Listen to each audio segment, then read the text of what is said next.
പാർട്ടിയുണ്ട് Pushpa, പാർട്ടിയുണ്ട് December 5-ന്. Malayalam ട്രെയിലറിന് വേണ്ടി കട്ട waiting ആയിരുന്നു. ഇപ്പോൾ ഇറങ്ങിയിട്ട് ഒരു 10-15 മിനിറ്റ് ആയിട്ടേ ഉള്ളൂ. അപ്പോൾ ആ ജിസ്ജോയുടെ സൗണ്ട് തന്നെ കേൾക്കണമെന്ന് എനിക്ക് നിർബന്ധമുണ്ടായിരുന്നു. അയാളെ വോയിസ് നല്ല സൂട്ടാണ്. അദ്ദേഹത്തിൻ്റെ വോയിസ് എന്ന് പറയുന്നത് വേറെ ലെവലാണ്. അത് അല്ലൂരിന് സൂട്ട് തന്നെയാണ്. അപ്പോൾ ട്രെയിലർ കണ്ടു. ട്രെയിലർ എനിക്ക് ഇഷ്ടപ്പെട്ടു. ഓവർ ഹൈപ്ഡ് ഞാൻ കൊടുക്കുന്നില്ല, അമിത പ്രതീക്ഷ ഞാൻ കൊടുക്കുന്നില്ല. പക്ഷേ പ്രതീക്ഷ ഉണ്ടാക്കിയിട്ടുണ്ട്. കഴിഞ്ഞ 2 ട്രെയിലർ വെച്ച് നോക്കുമ്പം നല്ല ആക്ഷൻ സീക്വൻസ് വെച്ചിട്ടുണ്ട് സിനിമയിൽ. Full on full action packed ആയിരിക്കും സിനിമ. അത് പറയേണ്ട ആവശ്യമില്ല, ട്രെയിലർ കാണുമ്പോൾ തന്നെ മനസ്സിലാവും. പക്ഷേ ലോജിക്ക് വെച്ച് പോകാതിരിക്കുക.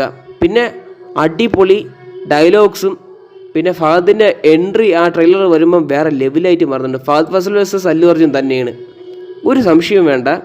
പിന്നെ എന്തൊക്കെയോ നിഗൂഢതകളങ്ങ് ഒളിച്ചിരിക്കുന്നു. ഇനി ഡിസംബർ 5 വരെ കാത്തിരിക്കുക, സുകുമാർ എന്താണ് ഇതിലെഴുതി വെച്ചിരിക്കുന്നത്. ഇപ്പോൾ ട്രെയിലർ കണ്ടു നോക്കുക. ഇഷ്ടപ്പെട്ടിട്ടുണ്ട് എനിക്ക്.